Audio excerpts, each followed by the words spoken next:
Um, I feel a little bit guilty because I'm the oldest person in the room. But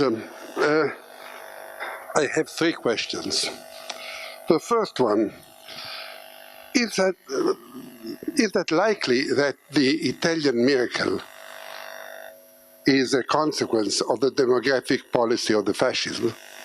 That's a weak question. There is a stronger version. Have the policies of the fascist Italy had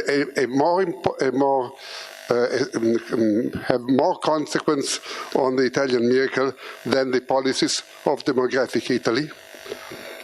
And I must say, I have these two questions a little difficult to swallow because our family is of our Jewish origin. Thank you.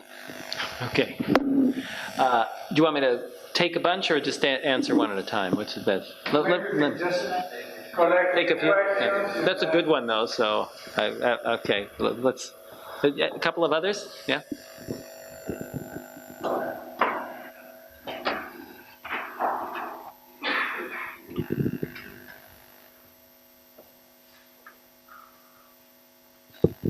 I have one question for Professor Lazear. In your model, you talk about the parameter of creativity, and I'm curious about which variable did you use as a proxy for creativity? And an observation to Professor Garibaldi. You talk about youth and the fact that they can't access credit.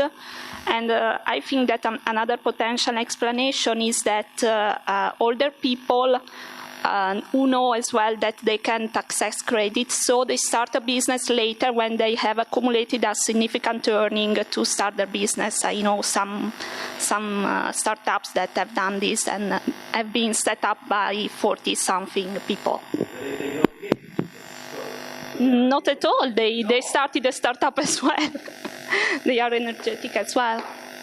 Maybe it is part of the character of people. One last question. Yep.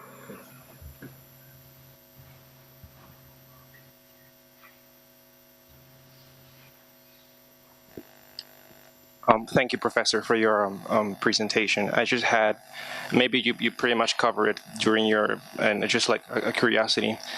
I don't know if you considered a variable such as risk aversion, for example. It turns out that I had the chance to live in the States, and I know pretty much the culture of entrepreneur. You could pretty much breathe it. But I am from Latin America, so it's interesting to understand the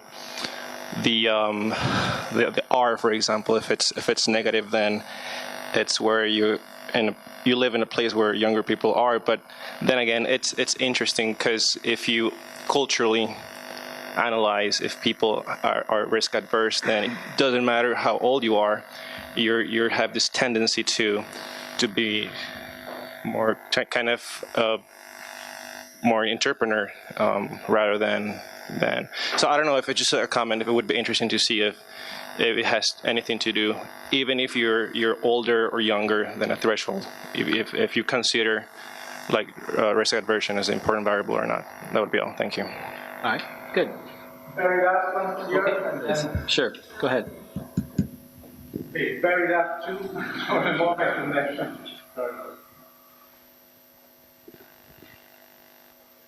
Hello, good evening.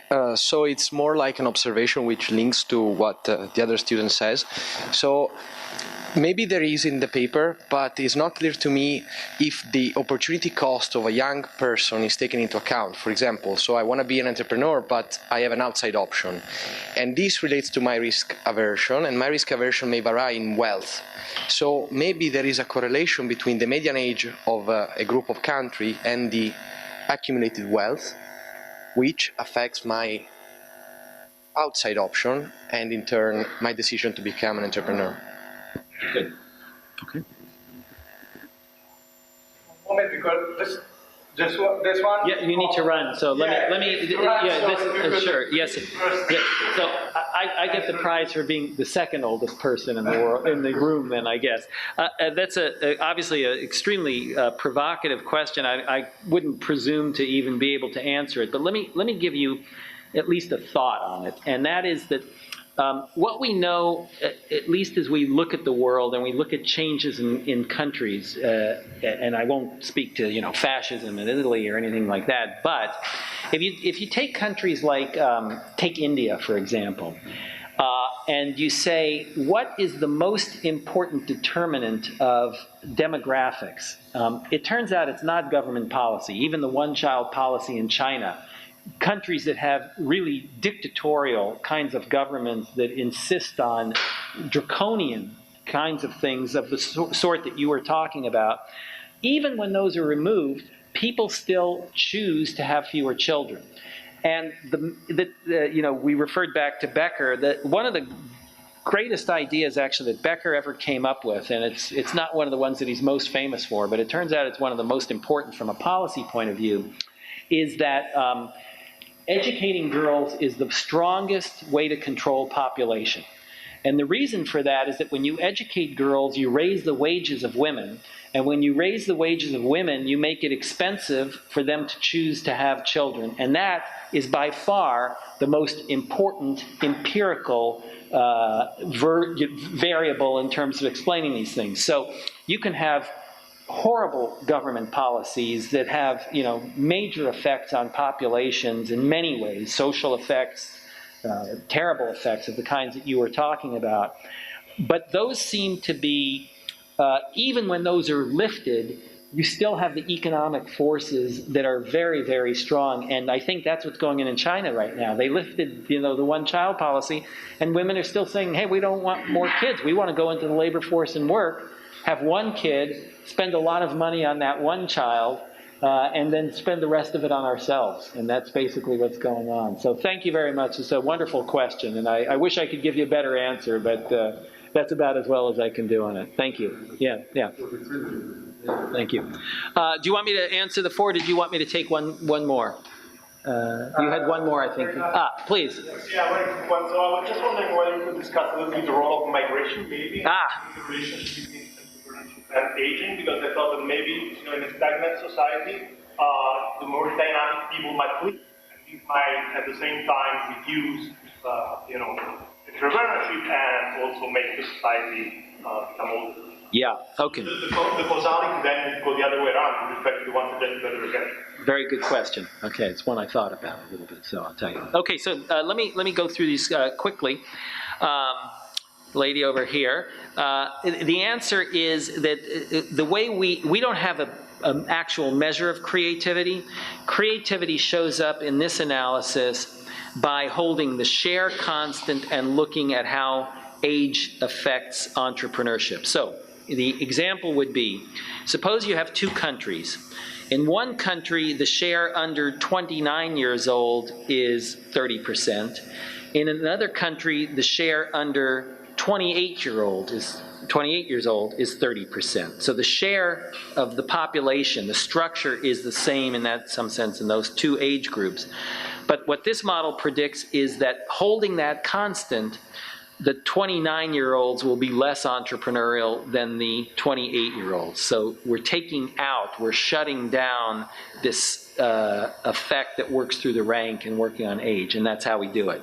Now, in some subsequent work, we're actually trying to get at your approach more direct, your question more directly. We're using Danish data where we can actually look at micro situations and look who was actually in a position at a particular point in time, and then we'll be able to deal with, really separate out the creativity from this other effect, not just at the aggregate macro level. So we haven't done that yet, okay? Two, the question on risk aversion, I guess, was, this paper doesn't speak to that. I'll give you just one piece of evidence that I have on that. I did some work on entrepreneurship using data on Stanford graduates about 10 years ago. Sometimes people call it the jack-of-all-trades model of entrepreneurship. And the idea is that you have to be a generalist in order to be an entrepreneur. I looked at risk preferences in that paper. We don't really have data. I didn't have data on how risk-averse you are. But I can infer it or I tried to infer it anyway, by looking at the career path of people before they were in a position to start businesses. And what I found was that those people who were most likely to start businesses also tended to be in occupations that were the riskiest before they started businesses. So for example, you look at Stanford MBAs, you know, some go to work for companies, like they work for General Motors or something. That's a very safe career path.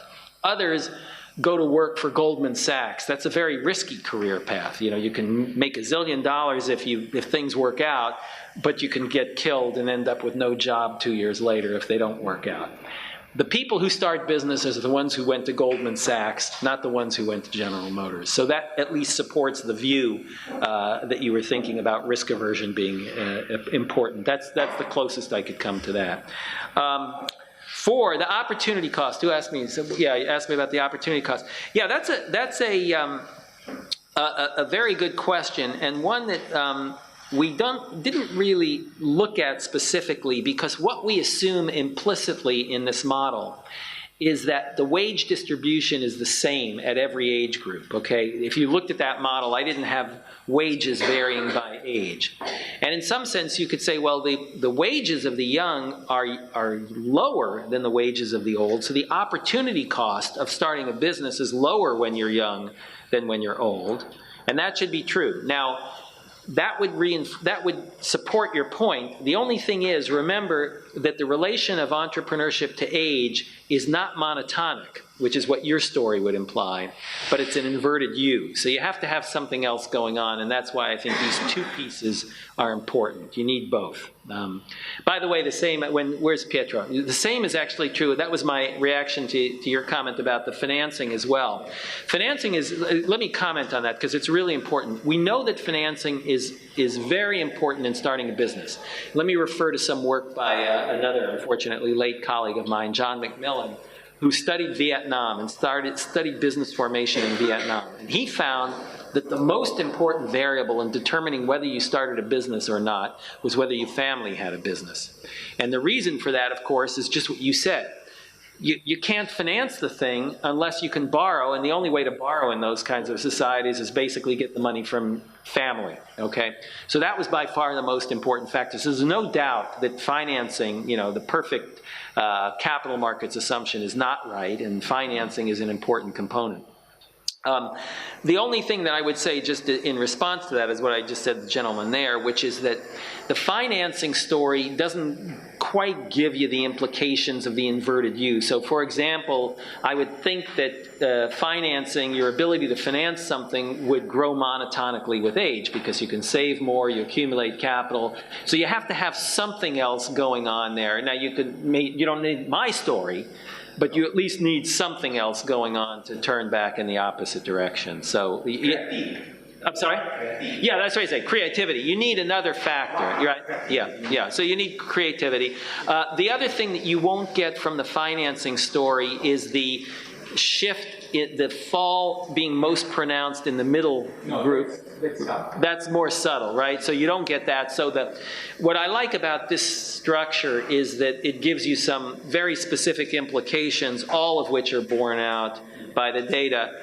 It doesn't mean that you couldn't tell other stories that would get you all of those, but you'd have to start adding bells and whistles as you go along. This one is, you know, I actually appreciated your compliment that it's almost too simple to be true. I always say one of the best things that ever happened to me is that I wasn't as good a mathematician as David Krebs, because I could never write these kind of papers if I were. I would get lost in all my my mathematics. He's superb at it, but I wouldn't be. So it's kind of actually. I used to view it as a curse, but now I think it's a blessing that my math is not so strong. I basically have to strip it down to really simple stuff where I don't know what's going on. So anyway, but I appreciate that. I actually take that as a compliment, and thank you for it. Yeah.